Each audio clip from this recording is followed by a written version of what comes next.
السلام علیکم ورحمۃ اللہ وبرکاتہ۔ عزیز طالبات، آج ہم فقہ کی مشہور اور نامور کتاب ہدایہ جلد ثانی سبق نمبر 15 صفحہ نمبر 333 سے 334 تک، جس کی عبارت وَنِکَاحُ الْمُتْعَةِ بَاطِلٌ سے ابتدا ہوگی، یہ انشاءاللہ ہم شروع کر رہے ہیں۔ دعا ہے کہ اللہ تعالیٰ قدم بقدم ہمارے لیے آپ کے لیے آسانیاں پیدا فرمائے اور سر سبز و شاداب رکھے ان خوش نصیبوں کو جو ان نبوی علوم کو سیکھنے، سمجھنے، عمل کرنے اور دوسروں تک پہنچانے کا شوق اور جذبہ رکھتے ہوں، محنت اور کوشش کرتے ہوں۔ اللہ آپ کا حامی و ناصر ہو۔ اب باقاعدہ کتاب کھول کے سبق شروع کرتے ہیں۔ جی بسم اللہ الرحمن الرحیم۔ وَنِکَاحُ الْمُتْعَةِ بَاطِلٌ وَهُوَ أَنْ يَقُولَ لِامْرَأَتِهِ أَتَمَتَّعُ بِكِ كَذَا مُدَّةً بِكَذَا مِنَ الْمَالِ۔ وقال مالك رحمه الله تعالى هو جائز لأنه كان مباحا فيبقى إلى أن تظهر ناسخة قلنا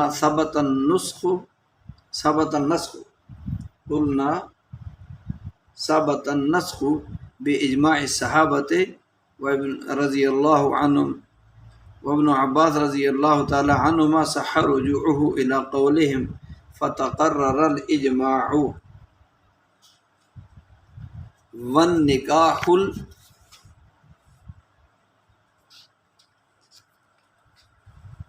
والنکاح المؤقت باطل مثل أن يتزوج امرأة بشهادة شاهدين 10 أيام۔ وقال ظفر رحمه الله تعالى وصحيح لازم لأن النكاح لا يبطل بالشروط الفاسدة، ولنا أنه أتى بمعنى المتعة والعبرة في العقود للمعاني، ولا فرق بينما إذا طالت مدة التعقيد أو قصرت، لأن التعقيد هو المعين لجهة المتعة وقد وجد. ومن تزوج امرأتين في عقدة واحدة وإحداهما لا يحل له نكاحها صح نكاح التي حل نكاحها وبطل نكاح الأخرى، لأن المبطل في إحداهما بخلاف ما إذا جمع بين حر وعبد في البيع، لأنه يبطل بالشروط الفاسدة، وقبول العقد في الحر شرط فيه. ثم جميع المسمى للتي حل نكاحه عند أبي حنيفة رحمه الله وعندهما يقسم على مهر مثليهما وهي مسألة الأصل۔ یہاں تک ہماری عبارت ہے اور یہاں تک انشاءاللہ اس کا ترجمہ ابھی ہم کر رہے ہیں۔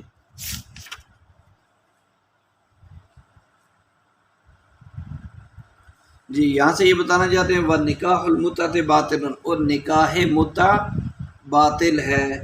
نکاح متع باطل ہے۔ متع کہتے ہیں فائدہ اٹھانے کو، یعنی فائدہ اٹھانے کے لیے نکاح کرنا۔ وَهُوَ، اور متع کیا ہے اس کی تفصیل وَهُوَ سے بتا رہے ہیں، اور نکاح متع وہ یہ ہے ان یقول کہ مرد لامرأۃ، کہ کوئی مرد کسی عورت سے کہے اتمتع بک کذا مدت، اتمتع بک کذا مدت بکذا من المال، کہ میں تجھ سے اتمتع نفع اٹھاؤں گا، میں تجھ سے کیا کروں گا؟ نفع اٹھاؤں گا، بقضا مدت، اتنی مدت تک میں تم سے نفع اٹھاؤں گا، اتنے مال کے عوض، یعنی اتنا مال دے کر۔ اس کو کہتے ہیں نکاح متع۔ کوئی آدمی کسی عورت سے کہے کہ بھائی میں 50,000 روپے کے بدلے میں 30 دن تک تجھ سے نفع اٹھاؤں گا، یعنی جو بیوی سے نفع اٹھائے جاتے ہیں۔ امام مالک رحمۃ اللہ علیہ کہتے ہیں ہوا جائز، کہ متع جائز ہے۔ ہوا سے مراد المتع، متع جائز ہے، لأنہ کان مباحا، اس لیے کہ متع مباح تھا۔ متع کیا تھا؟ لأن نکاح المتع، اس لیے یہ ہو ضمیر جو ہے مذکر کے لیے لیں کہ لفظ نکاح مذکر ہے، نکاح المتع، ٹھیک ہے؟ تو اس لیے نکاح متع یہ مباح تھا۔ کب مباح تھا؟ یعنی ابتدائے اسلام میں۔ فیبقى الی ان تظہر ناسخۃ، تو لہٰذا اس وقت تک یہ باقی رہے گا، لہٰذا یہ نکاح متع باقی رہے گا الی اس وقت تک انتظر ناسخۃ، جب تک کہ اس کا ناسخ یعنی اسے منسوخ کرنے والا حکم ظاہر نہ ہو جائے۔ قلنا ہم کہتے ہیں یعنی احناف کہ ثبت النسخ، ثبتاً ہم کہتے ہیں کہ ثابت ہو چکا،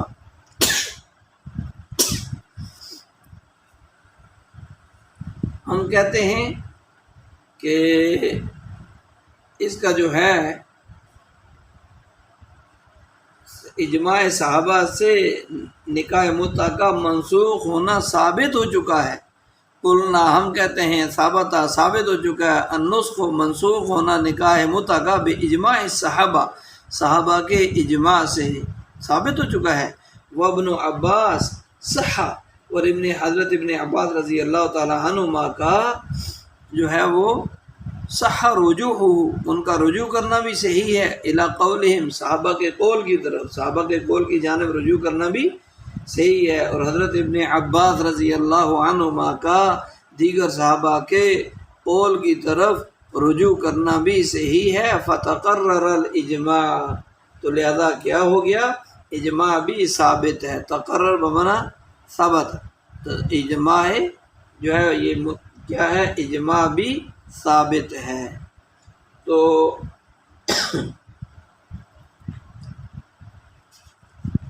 آگے اگلی جو عبارت ہے وَالنِّکَاحُ الْمُؤَقَّتُ، اور نکاح مؤقت باطل ہے۔ وَالنِّکَاحُ الْمُؤَقَّتُ باطل، اور نکاح مؤقت بھی کیا ہے؟ باطل ہے۔ مثل ان یتزوج، اس کی مثال کیا ہے؟ نکاح مؤقت کس کو کہتے ہیں؟ ان یتزوج، کہ کوئی آدمی نکاح کر لے امرأتن، کسی عورت سے، بشہادت شاہدین، دو گواہوں کی گواہی کے ساتھ، دو گواہوں کی شہادت کے ساتھ نکاح کر لے، عشرۃ ایام، 10 دن کے لیے۔ نکاح مؤقت باطل ہے۔ نکاح مؤقت ہے کیا؟ کہ جیسے دو گواہوں کی شہادت سے 10 دن کے لیے کسی عورت سے نکاح کرنا، یہ نکاح مؤقت ہے۔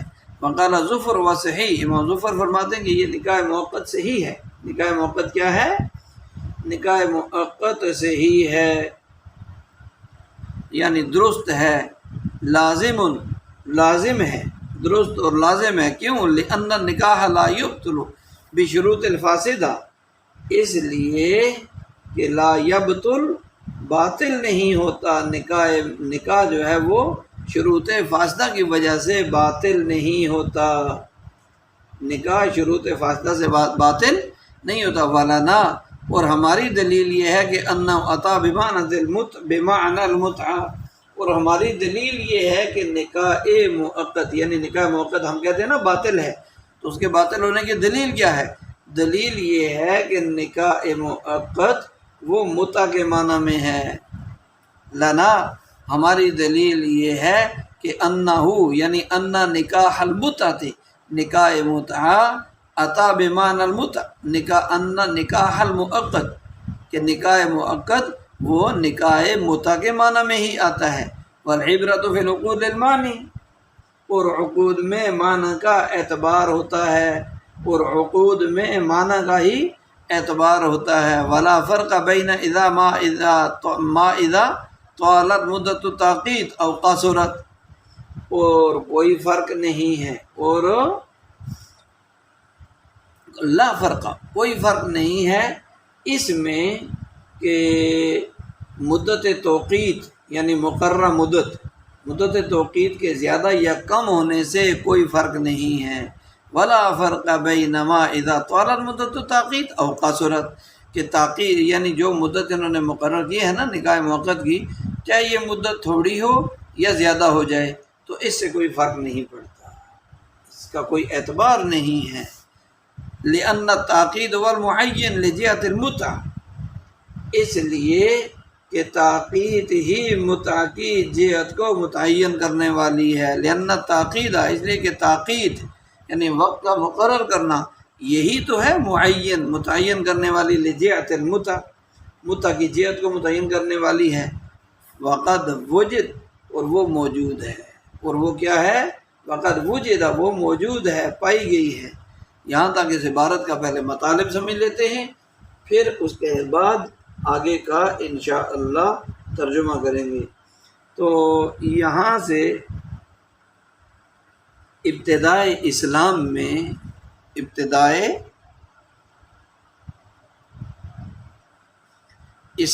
میں نکاح شرعی تو آپ کو معلوم ہے کہ دو گواہوں کی موجودگی میں لڑکی اور لڑکے کے اولیاء کی موجودگی یا اجازت کے ساتھ جب نکاح ایجاب و قبول کر کے منعقد کروایا جاتا ہے تو یہ نکاح شرعی ہے۔ تو نکاح شرعی، اور اس کو نکاح ابدی بھی کہتے ہیں کہ ہمیشہ کے لیے یہ جوڑا بن جاتا ہے۔ تو نکاح شرعی اور نکاح ابدی کے علاوہ دیگر دو قسم کے نکاح کا رواج تھا اسلام کے ابتدائی زمانہ میں۔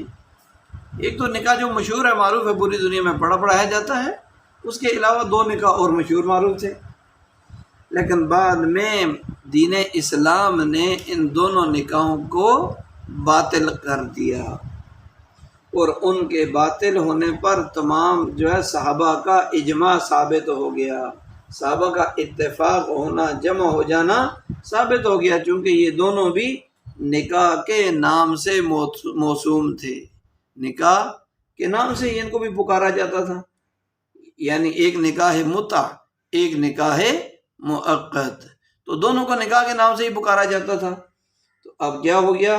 اس لیے یہاں صاحب کتاب یعنی امام قدوری رحمۃ اللہ علیہ ان دو نکاحوں، نکاح متع اور نکاح مؤقت کی حقیقت اور ان کا حکم بیان فرما رہے ہیں، لیکن اس مسئلے کو، ان نکاح کی دونوں قسموں کو سمجھنے سے پہلے ضروری ہے کہ ہمیں نکاح متع اور نکاح مؤقت کی تعریف معلوم ہو، ذہن نشین ہو، تاکہ آگے جو مسائل آئیں گے ان کو سمجھنا آسان ہو۔ دیکھیے، نکاح متع وہ نکاح کہلاتا ہے کہ کوئی مرد کسی عورت سے یوں کہے، یعنی جمیلہ عورت سے کہے کہ میں نے 50,000 کے عوض 25 دنوں کے لیے تم سے فائدہ اٹھانا چاہتا ہوں۔ عربی میں کہے گا اتمتع بک شہرا ب50,000، کہ میں تجھ سے 1 مہینے کے لیے 50,000 کے عوض نفع اٹھانا چاہتا ہوں۔ یہ نکاح متع ہے، اور عورت نے قبول کر لیا کہ ٹھیک ہے، قابل تو نعم۔ نکاح مؤقت یہ ہے کہ کوئی آدمی عورت سے کہے اتزوجک بشہادت شاہدین 10 ایام 15 ایام وغیرہ، کہ میں 2 گواہوں کی موجودگی میں 10 دن کے لیے یا 15 دن کے لیے تم سے نکاح کرتا ہوں۔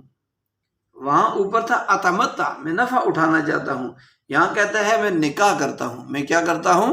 نکاح کرتا ہوں۔ تو یہ نکاح مؤقت ہے، عورت نے قبول کر لیا، اس نے کہا ٹھیک ہے، تو یہ نکاح مؤقت ہو گیا، ٹھیک ہے جی۔ اب ایک بات اور سمجھنے کی ہے، نکاح متع اور نکاح مؤقت میں کیا فرق ہے؟ نکاح متع اور نکاح مؤقت میں فرق یہ ہے کہ نکاح مؤقت میں لفظ نکاح یا لفظ تزویج استعمال ہوتا ہے، نکاح مؤقت میں لفظ نکاح یا لفظ تزویج استعمال ہوتا ہے۔ وہ کہتے ہیں نا اتزوجک، یا اتزوجک نہیں کہتا تو انکحتک، تو انکحت لفظ نکاح استعمال ہو گیا، اتزوجک تزویج مصدر سے استعمال ہو گیا، جبکہ متع اور استمتاع جو ہے کیا ہے؟ جبکہ متع جو ہے وہ تمتع اور استمتاع جیسے الفاظ سے منعقد ہو جاتا ہے۔ تمتع کیا مطلب؟ وہ کہتا ہے اتمتع بکی، میں تو اسے نفع اٹھانا چاہتا ہوں، قضا مدہ و قضا مال، اور یا استمتعت من کی، میں تم سے نفع اٹھانا چاہتا ہوں۔ تو متع جو ہے وہ لفظ تمتع اور لفظ استمتاع سے منعقد ہو جاتا ہے۔ یہ نکاح متع اور نکاح موقت کے درمیان فرق ہے۔ دوسرا فرق ان دونوں کے درمیان یہ ہے کہ نکاح موقت میں شہادت شاہدین، دو گواہوں کا گواہ بننا، گواہی دینا اس کی شرط ہے۔ اس کے مقابلے میں نکاح متع وہ بغیر گواہوں کی گواہی کے بھی منعقد ہو جاتا ہے۔ اب یہ تفصیل مختصر تعریفات اور دونوں نکاح کے درمیان فرق کو سمجھنے کے بعد آئیے ہم آگے تفصیل سمجھنے کی کوشش کرتے ہیں۔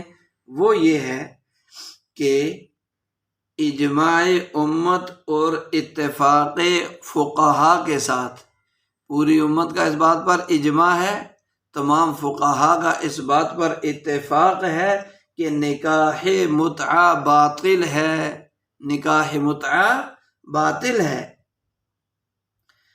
مصنف رحمۃ اللہ علیہ نے اگرچہ امام مالک کے ہاں اس کا جائز ہونا ثابت تو کیا ہے، مگر ہدایہ کے جو بڑے بڑے شراح شارحین، علامہ عینی رحمۃ اللہ علیہ اور فتح القدیر کے مصنف رحمۃ اللہ علیہ، ان کے ہاں تو امام مالک رحمۃ اللہ علیہ کی طرف نکاح متع کے جائز ہونے کی نسبت کرنا ہی درست نہیں ہے۔ اس نکاح کا جائز ہونا تو بعد کی بات ہے، اس کی نسبت کرنا بھی درست نہیں ہے۔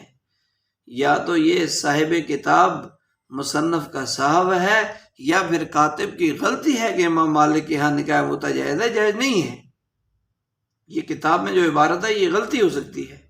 بہرحال امام مالک رحمۃ اللہ علیہ کا مسلک بھی نکاح متع کے بارے میں وہی ہے جو پوری امت کا، دیگر ائمہ کرام اور علماء کا مذہب ہے۔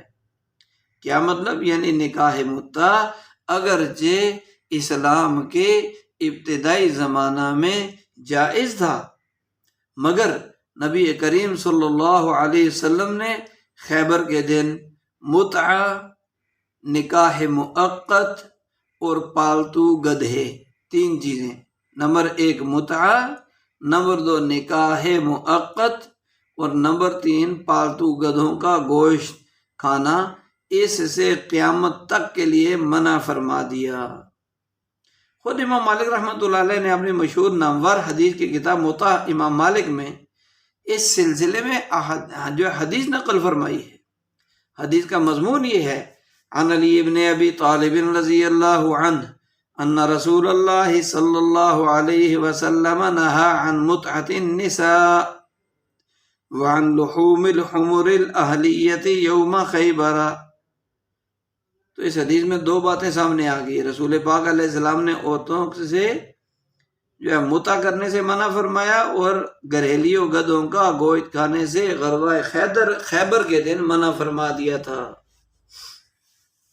ایک متع کی حرمت ثابت ہو گئی اس حدیث سے، اور دوسری یہ بات معلوم ہو گئی کہ امام مالک رحمۃ اللہ علیہ نے اسے اپنی کتاب متع امام مالک میں بیان کیا ہے، اور امام صاحب رحمۃ اللہ علیہ کی عادت شریفہ یہ ہے کہ وہ اپنی متع امام مالک میں وہی روایات نقل فرماتے ہیں جو ان کے مذہب اور مطلب کی ہوتی ہیں، ان کے مذہب کی دلیل بن سکتی ہیں، تائید کر سکتی ہیں۔ لہذا امام مالک رحمۃ اللہ علیہ کا اس روایت کو اپنی کتاب میں بیان کرنا بھی اس بات کی دلیل ہے کہ وہ متع کے حرام ہونے کے قائل تھے، نہ کہ جائز ہونے کے۔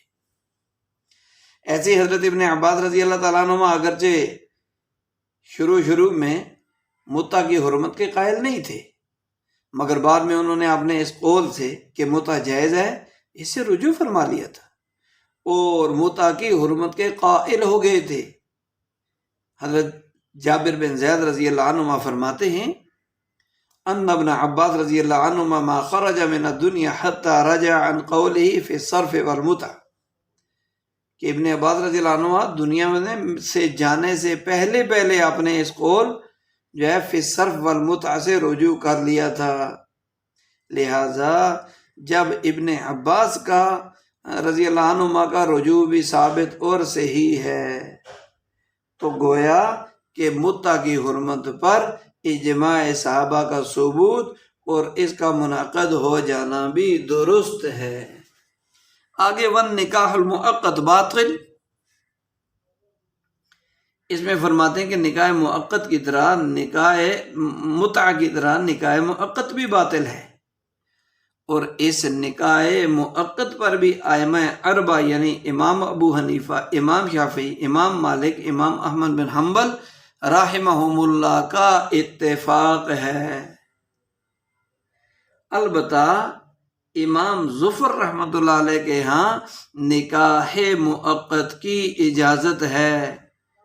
وہ فرماتے ہیں نکاح مؤقت صحیح اور لازم ہے، اس لیے کہ نکاح غیر مؤقت کی طرح یہ بھی نکاح ہے، یہ بھی نکاح ہے، صرف اس میں تاقیت یعنی وقت کی مدت کی جو شرط لگا دی گئی، یہ اس لیے جس طرح نکاح غیر مؤقت شرط فاسد سے باطل نہیں ہوتا، ایسے ہی نکاح مؤقت بھی شرط فاسد یعنی شرط توقیت وقت مقرر کرنے کی شرط سے باطل نہیں ہوگا، کیونکہ نکاح کے سلسلے میں ضابطہ یہ ہے، شرعی قانون یہ ہے، النکاح لا یبطل بشروط الفاسدہ، کہ نکاح تو فاسد شرائط کے ذریعے سے باطل نہیں ہوتا ان کی وجہ سے۔ ہماری دلیل یہ کہ نکاح موقت چونکہ نکاح یا تزویج کے لفظ سے منعقد ہوتا ہے، اس کا لحاظ کرتے ہوئے اس میں متع کے معنی موجود ہیں، کیونکہ متع کے معنی بھی تمتع اور استمتاع کے ہیں، اور نکاح کے معنی بھی تمتع اور استمتاع کے۔ تمتع فائدہ اٹھانا، استمتاع لذت اٹھانا، فائدہ اٹھانا۔ چنانچہ شروع کتاب میں جب ہم نے عرض کر دیا کہ اصطلاح شریعت میں نکاح کی تعریف کیا ہے، نکاح کی تعریف یہ کہ حل استمتاع الرجل من امرأة لم يمنع من نکاحها مانع شرعی، مانع شرعی۔ لہذا جب معنی نکاح مؤقت اور متع دونوں متعدد معنی کے اعتبار سے، تو جو حکم متع کا ہوگا وہی حکم نکاح مؤقت کا بھی ہوگا، اور نکاح متع چونکہ حرام اور ناجائز ہے، اس لیے نکاح مؤقت بھی حرام اور باطل اور ناجائز ہوگا۔ کیوں کہ دیگر عقود کی طرح یہ بھی ایک عقد ہے، دیگر معاملات کی طرح یہ بھی آپس میں لین دین کا ایک معاملہ ہے، اور عقود کے بارے میں ضابطہ یہ ہے کہ العبرۃ فی العقود للمعانی لا للمبانی، عقود میں تو معنی کا اعتبار ہوتا ہے، الفاظ کا کوئی اعتبار نہیں ہوتا، اعتبار نہیں ہوتا۔ آگے امام ظفر رحمۃ اللہ علیہ کا یہ دلیل دے کر نکاح مؤقت کو جائز قرار دینا کہ تاقیت شرط زائد ہے اور شرط زائد سے نکاح فاسد نہیں ہوتا، تو اس کا جواب یہ ہے احناف کی، دیگر احناف کی طرف سے، کہ یہاں تاقیت شرط زائد نہیں ہے، کوئی اضافی شرط نہیں ہے، بلکہ ایجاب و قبول کا مدار ہی تاقیت پر ہے۔ مرد نے کہا نا میں 10 دن کے لیے تو اسے نکاح کرتا ہوں، تو 2 گواہوں کی موجودگی میں، تو یہ تو عورت نے کہا ٹھیک ہے، تو یہ ایجاب و قبول ہے، تو ایجاب و قبول تو تاقید پر ہوتا ہے، وہ کہہ رہی ہے ہاں 10 دن کے لیے چلو ٹھیک ہے۔ تو اور ایجاب و قبول نکاح کے رکن ہیں، لہذا جب ایجاب و قبول میں تاقید کا فساد ہوگا تو نکاح بھی فاسد ہوگا۔ ولا فرق، یہاں سے بتانا چاہتے ہیں ولا فرق بینما اذا طالت مدت التاقید او قصرت، یہاں سے صاحب ہدایہ رحمۃ اللہ علیہ نے حضرت حسن بن زیاد کے قول سے احتراز کیا، احتراز ایک ہوتا ہے اعتراض، دوسرے پر تنقید، ایک ہوتا ہے احتراز، بچنا، احتیاط کرنا۔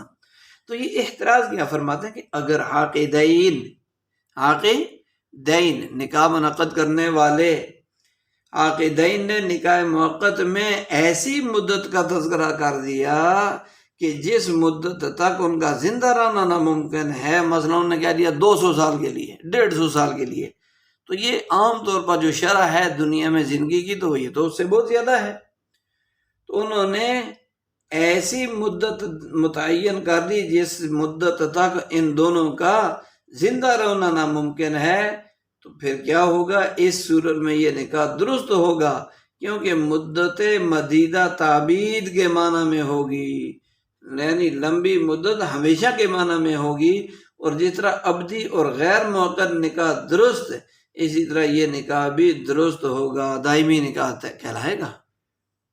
ٹھیک ہے، صاحب ہدایت فرماتے ہیں کہ بھائی یہ قول درست نہیں ہے، مدت کے کم یا زیادہ ہونے سے حکم میں کوئی فرق نہیں ہوگا، یہ قول درست تو نہیں ہے، اور مدت کے کم ہونے سے یا زیادہ ہونے سے حکم میں کوئی فرق نہیں پڑے گا، کیونکہ نکاح مؤقت کے بطلان کا مدار تاقید پر ہے، نکاح مؤقت کے باطل ہونے کا دار و مدار کس پر ہے؟ تاقید پر۔ کس پر؟ تاقید پر ہے، اور یہ تاقید آپ کو بتا دیا ہے کہ تاقید کس کو کہتے ہیں؟ وقت مقرر کر دینا، ٹھیک ہے؟ تو تاقید پر ہے، اور مدت کے جو ہے وہ کیا ہے؟ اس لیے تاکہ تاقید ہی سے متع کی جہت متعین ہوگی اور اس کا معنی وجود میں آئے گا، اور چونکہ مدت مدیدہ کی صورت میں بھی تاقید موجود ہے، یعنی لمبی مدت 2 سال، 2.5 سال، 250 سال، 200 سال، مدت مدیدہ ہے، لمبی کی گئی مدت، اس کی صورت میں بھی تو تاقید موجود ہے، وقت تو پھر بھی ہے نا، چاہے 2 سال ہے، چاہے 500 سال ہے، 200 سال ہے، مدت تو مقرر ہے نا، تو کہتے ہیں تاقید تو موجود ہے، لہٰذا اس صورت میں بھی یہ نکاح باطل اور حرام ہی ہوگا۔ آگے یہ جو عبارت ہم نے پڑھی ہے ومن تزوجہ، یہاں سے پڑھتے ہیں اور جس آدمی نے نکاح کر لیا امرأتین، 2 عورتوں سے، فی عقدۃ واحدۃ، ایسی 2 عورتوں سے نکاح کر لیا ایک ہی عقد میں، احداہما لا یحل نکاحها نکاح التی حل نکاحها، کہ جس آدمی نے 2 عورتوں سے ایک ہی عقد میں نکاح کر لیا، ایسی 2 عورتیں کہ احداہما، ان 2 عورتوں میں سے ایک سے، ان میں سے ایک کا نکاح لا یحل، حلال نہیں ہے، نکاح ہوا اس آدمی سے، ان 2 عورتوں میں سے ایک عورت کا نکاح اس آدمی سے صحیح نہیں ہے، حلال نہیں ہے، صح نکاح، تو اس عورت کا نکاح صح صحیح ہو جائے گا، نکاح التی، اس عورت کا نکاح، حل نکاح، جس کا نکاح حلال ہے، کیونکہ 2 ہیں، 2 میں سے ایک کا نکاح اس بندے سے حلال ہے، دوسری کا حلال نہیں ہے،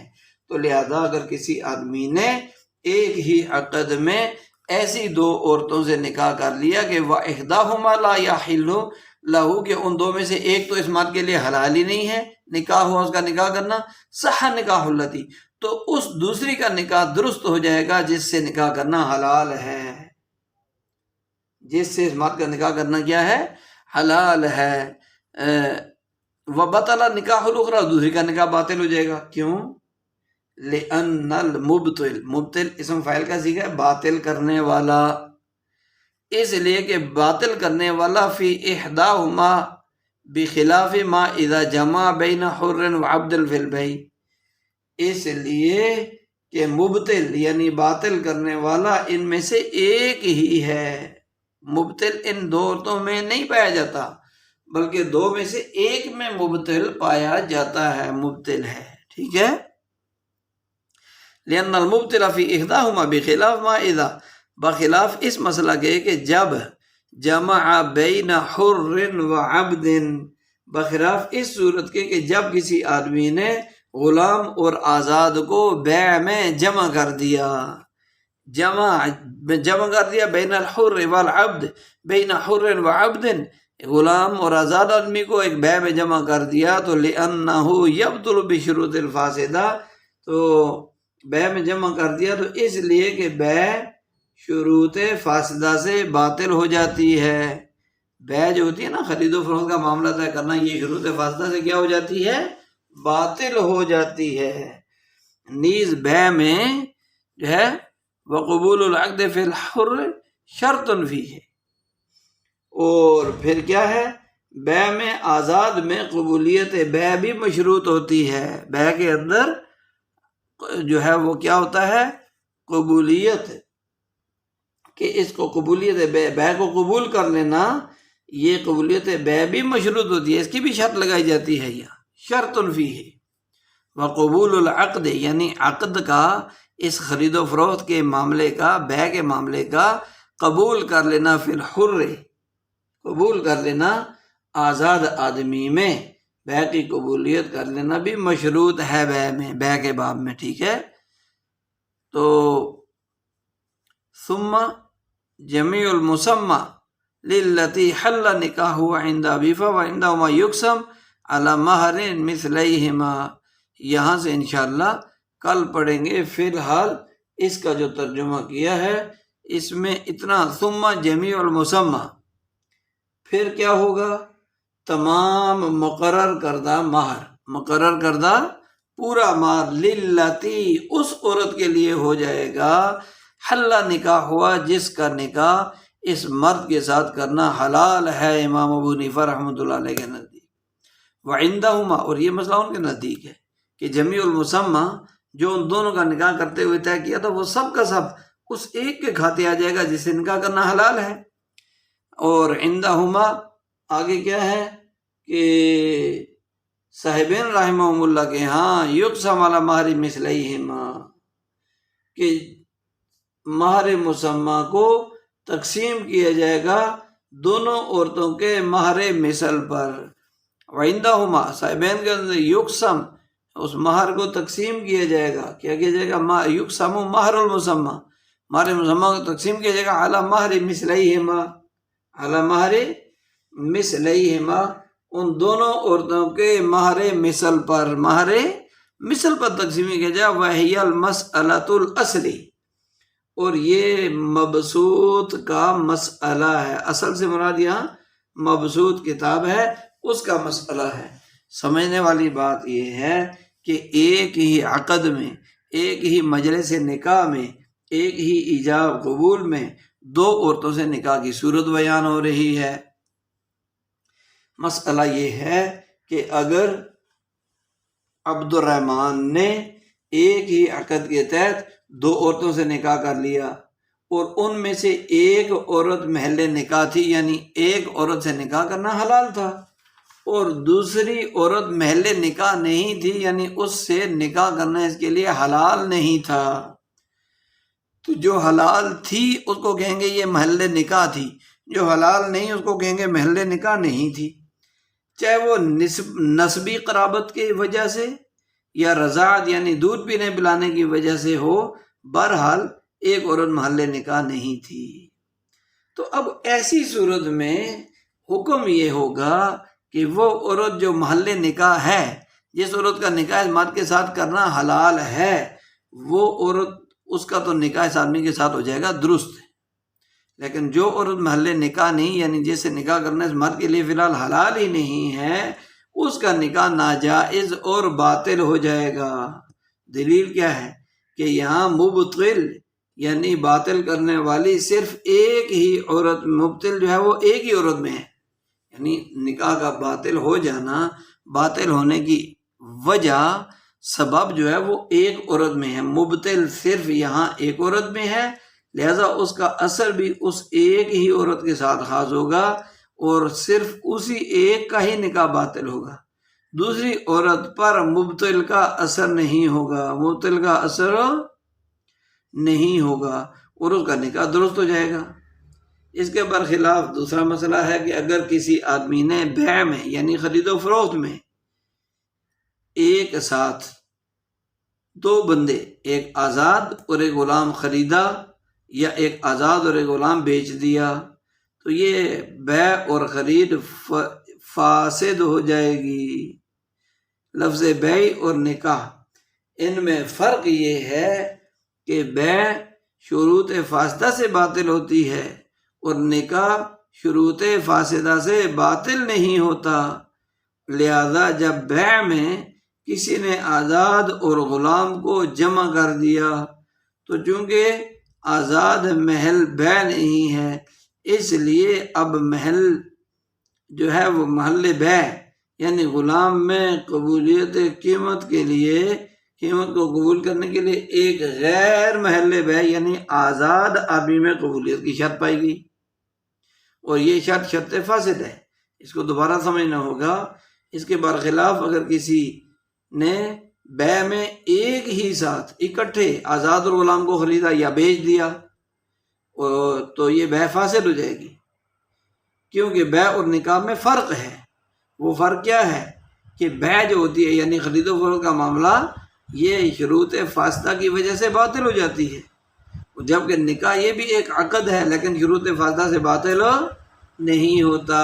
لہذا جب بیع میں کسی نے آزاد اور غلام دو کو جمع کر دیا یعنی دونوں کو بیچ دیا یا دونوں کو خرید لیا، جمع ہو گئے، تو چونکہ آزاد آدمی تو محل بیع ہے ہی نہیں، خریدا بیچا جاتا ہی نہیں، اس لیے اب محل یعنی بیع یہ جو ہے غلام میں قبولیت بیع کے ایک غیر محل یعنی آزاد ہونے میں قبولیت شرط پائی گئی، شرط قبول ہوگی لیکن یہ شرط ہے فاسد ہے۔ اور ابھی ہم نے ضابطہ بیان کر دیا کہ بیع شروط فاسدہ کی وجہ سے فاسد ہو جاتی ہے، اس لیے بیع تو اس صورت میں باطل ہو جائے گی۔ اچھا، یہ بھی نہیں کر سکتے کہ نکاح کی طرح بیع میں بھی محل بیع یعنی غلام، محل بیع یعنی غلام میں بیع کو درست مان کر غیر محل بیع یعنی آزاد آدمی میں بیع کو فاسد مان لیں، ایسا بھی ہو سکتا ہے؟ ایسا نہیں کر سکتے، اس لیے کہ جب عقد واحد کے تحت دونوں کو بیچا گیا غلام اور آزاد کو، تو اب اگر ان میں سے کسی ایک کی بیع کو نافذ کریں گے تو تفریق صفقہ لازم آئے گی، حالانکہ تفریق صفقہ بھی بیع کے اندر باطل اور مفسد ہے، باطل اور مفسد ہے، باطل اور مفسد ہے۔ ٹھیک ہے جی۔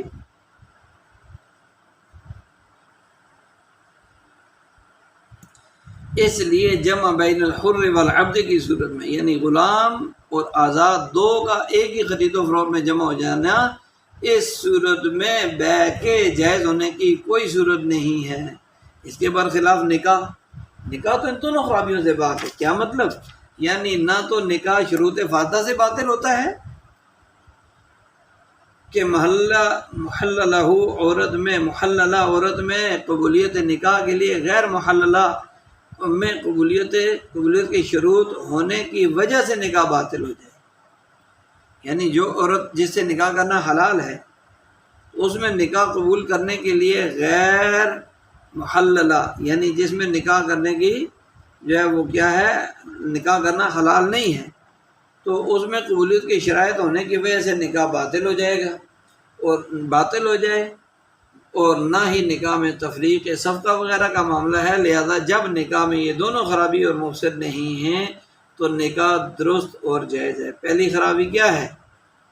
یعنی نہ تو نکاح شروط فاسدہ سے پاک ہے اور نہ ہی غیر محللہ میں قبولیت کے شرائط ہونے کی وجہ سے نکاح باطل ہو جائے۔ ٹھیک ہے جی۔ لہذا دونوں صورتوں میں نکاح جائز اور درست ہے۔ اسی مسئلہ کے ضمن میں ایک دوسرا مسئلہ ہے کہ جب دو عورتیں ان میں سے ایک کا نکاح صحیح، تو اب مہر مسمہ کا کیا ہوگا؟ مہر تو دونوں کو سامنے رکھ کے مقرر ہوا تھا، اس کا کیا کریں گے؟ یعنی وہ کس کو دیں گے؟ ان دو میں سے ایک کا تو نکاح ختم ہو گیا، نکاح ہوا ہی نہیں، دوسری کا ہوا، تو اس سلسلے میں اختلاف ہے۔ امام محمد کا مطلب یہ ہے کہ پورا کا پورا مہر مسمہ، امام ابو حنیفہ کا، امام محمد نہیں، امام صاحب امام ابو حنیفہ رحمۃ اللہ علیہ کا تو مطلب یہ ہے کہ پورا کا پورا مہر مسمہ اس عورت کو مل جاوے گا جس کا نکاح درست اور جائز ہو گیا۔ ٹھیک ہے، اور اس کا نکاح جو ہے درست اور جائز ہے، اس کو مل جائے گا۔ صاحبین فرماتے نہیں، مہر مسمہ کو دونوں عورتوں کے مہر مثل پر تقسیم کر دیا جائے گا کہ دونوں کا مہر مثل کیا بنتا ہے، تو اس پر جو ہے وہ تقسیم کر دیں گے۔ ان حضرات کی صاحبین کی دلیل یہاں موجود نہیں، مگر صاحبین کی دلیل پھر بھی بیان کی ہے کہ جب شور نے مسمہ کو دونوں کے بضع کا مقابل ٹھہرایا تھا، عوض ٹھہرایا تھا، گویا کہ وہ مہر دے کر عورت کی بضع کا مالک بننا چاہتا ہے، قبضہ چاہتا ہے، تو کیا ہو گیا؟ دوسرے نصف کو مہر مسمہ جو تھا نا، اس کو ایک عورت کا مقابل قرار دیا نصف مسمہ کو، اور دوسرا نصف دوسری کا مقابل قرار دے دیا، مگر چونکہ دوسری محل نکاح ہی نہیں تھی، اس سے نکاح حلال ہی نہیں تھا، اس لیے اس دوسری کے حق میں تو تقسیم بھی باطل ہو جائے گی، اور جب اس کے حق میں تقسیم باطل ہوگی تو پورا مہر مسمہ پھر غیر منقسم ہو کر، یعنی تقسیم کے قابل نہ ہو کر صرف اس عورت کو ملے گا جس کا نکاح درست اور جائز ہے، درست اور جائز ہے۔ اور جیسے اگر ایک عورت کسی آدمی نے کسی مرد نے عورت اور دیوار سے ایک ساتھ نکاح کر لیا اور 1000 درہم دونوں کا مہر متعین کر دیا، 1000 دونوں کا مہر مقرر کر دیا، اب کیا ہو گیا؟ تو چونکہ دیوار محل نکاح نہیں، یعنی میں دیوار سے نکاح کرتا ہوں، اس لیے اس دیوار کے حق میں تو مہر کی تقسیم بھی نہیں ہوگی، اور پورا مہر عورت کو مل جائے گا چونکہ دوسری عورت ہے۔ وہ کہتے جی میں اس عورت اور اس دیوار سے جس کے بعد وہ گھڑیاں نکاح کرتا ہوں 50,000 مہر کے، تو یہ 50,000 مہر مسمہ ہو گیا، 2 کے لیے اس نے کیا، لیکن چونکہ دیوار تو محل نکاح نہیں ہے، جو چیز محل نکاح نہیں تو اس کے لیے مہر بھی نہیں ہے، تقسیم بھی نہیں ہوگی، پورا مہر عورت کو مل جائے گا۔ تو اس صورت میں بھی محرمہ کے محل نکاح ہونے کی وجہ سے کیا ہوگا؟ اس کے حق میں مہر کی تقسیم بھی نہیں ہوگی اور پورا مہر محللہ ہی کو مل جائے گا۔ دعا ہے اللہ تعالیٰ ان اسباق کو صحیح شوق اور جذبے کے ساتھ سیکھنے سمجھنے کی توفیق نصیب فرمائے، اور دنیا آخرت میں عزت کی بلندیاں نصیب فرمائے، عافیت نصیب فرمائے۔ سبحان ربک رب العزت عما یصفون وسلام علی المرسلین والحمد للہ رب العالمین۔ السلام علیکم ورحمۃ اللہ وبرکاتہ۔